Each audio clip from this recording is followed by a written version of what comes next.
இந்த பொடியை கொஞ்சமாக உங்கள் வீட்டு வாஷ் பேஷனில் தூவி விடுங்க. அதுக்கப்புறம் பாருங்கள் உங்கள் வீட்டு வாஷ் பேஷன் எவ்வளோ பளபளப்பாக மின்னுதுன்னு. உங்கள் வீட்டு வாஷ் பேஷன் பளபளப்பாக மின்னுறதுக்கும் ஒரு வாரம் தேய்ச்சி கழுவாமல் இருக்கிறதுக்கும் இந்த ஒரு பொடி போதுங்க. அவ்வளோ ஒரு பவர்ஃபுல்லான பொடிங்க.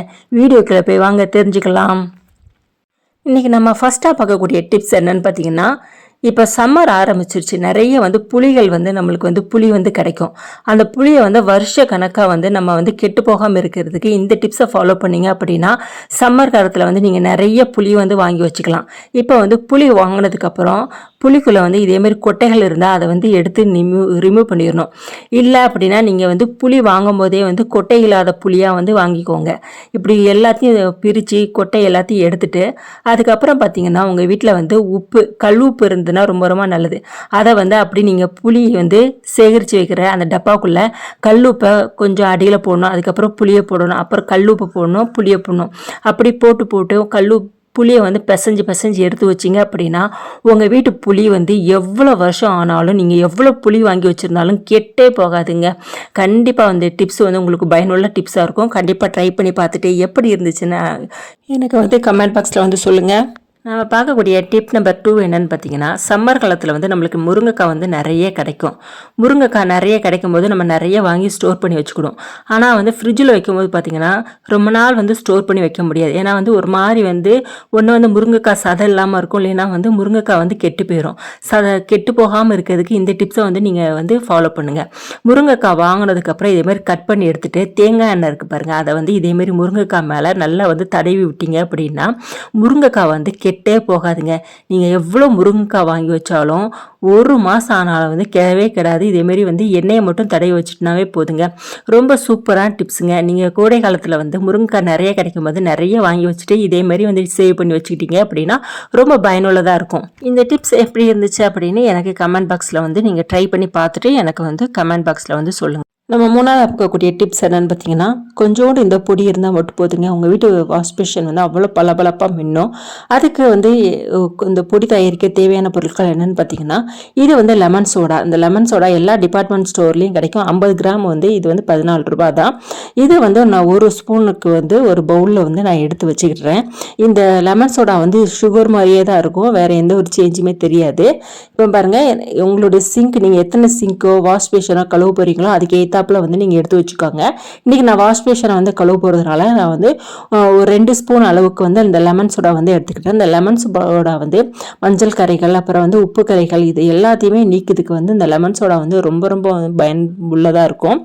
அதை எடுத்துக்கிட்டேன் பாருங்கள். இப்போ அதோடய இப்போ நான் எடுத்துக்கிடக்கூடிய பொருள் என்னன்னு பார்த்தீங்கன்னா, பேக்கிங் சோடா எடுத்திருக்கேன். பேக்கிங் சோடா உங்கள் வீட்டு சிங்க்லேருந்து துர்நாற்றம் வருது அப்படின்னா அந்த துர்நாற்றத்தை போக்குற தன்மை இந்த பேக்கிங் சோடாவுக்கு இருக்குது. அதனால் பேக்கிங் சோடா இந்த ஒரு ஸ்பூன் வர்ற மாதிரி பேக்கிங் சோடா எடுத்துக்கிட்டேன்.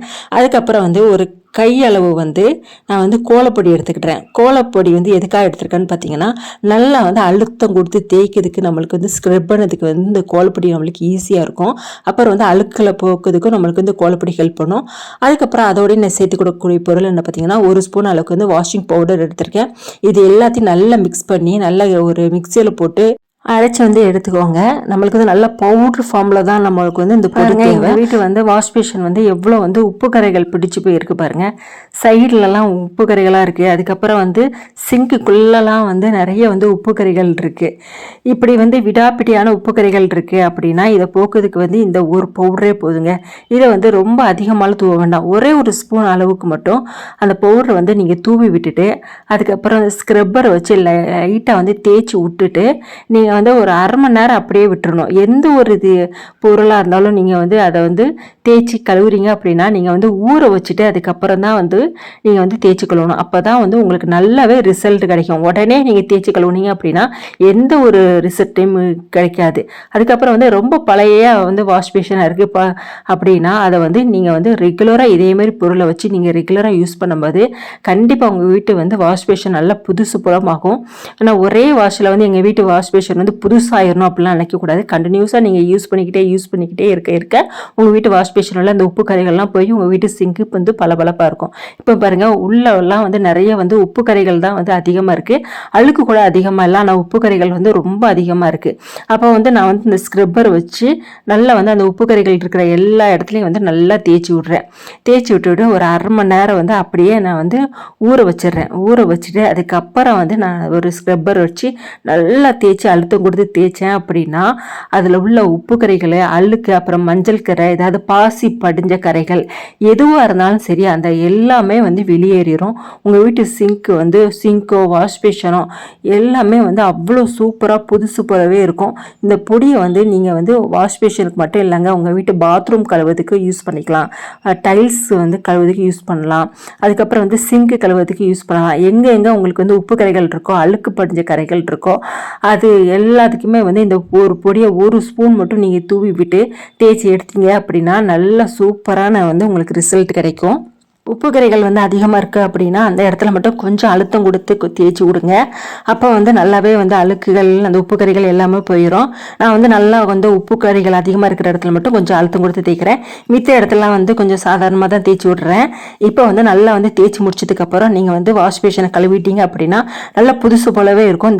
இந்த பொடியை வச்சு ரெகுலராக யூஸ் பண்ணிங்கன்னா உங்கள் வீட்டு வாஷ் பேஷன் நல்லா புதுசு போலவே பளபளப்பாக மின்னும். ஒரு வாரம் நீங்கள் வந்து வாஷ் பேஷனை கழுவாட்டாலும் நல்லா பளபளப்பாகவே இருக்கும். கண்டிப்பாக ட்ரை பண்ணி பாருங்கள். நான் இன்னைக்கு சொன்ன டிப்ஸ் வந்து உங்களுக்கு ரொம்ப ரொம்ப பயனுள்ள டிப்ஸாக இருக்கும். இந்த டிப்ஸ் உங்களுக்கு பிடிச்சிருந்தா என்னுடைய சேனலை வந்து நீங்கள் லைக் பண்ணுங்கள், ஷேர் பண்ணுங்கள், சப்ஸ்கிரைப் பண்ணுங்கள், மறக்காமல் பெல் பட்டனை கிளிக் பண்ணி விட்டுருங்க. நான் போடுற வீடியோ உங்களுக்கு அப்போ தான் வந்து நோட்டிஃபிகேஷனாக வந்து சேரும். பாருங்கள், நான் வாஷ் பேஷனை வந்து நல்லாவே கழுவி முடிச்சிட்டேன். இப்போ வந்து லாஸ்ட்டில் வந்து உங்களுக்கு வாஷ் பேஷன் எப்படி இருக்குன்னு காமிக்கும் பாருங்கள். ஃபஸ்ட்டு காமிச்சதுக்கும் இப்போவுக்கும் உங்களுக்கு நல்லாவே டிஃப்ரெண்ட் தெரியும் பார்த்தீங்களா? கண்டிப்பாக ட்ரை பண்ணி பார்த்துட்டு எப்படி இருந்துச்சு எனக்கு கமெண்ட் பாக்ஸில் சொல்லுங்கள். தேங்க்யூ ஃபார் வாட்சிங்.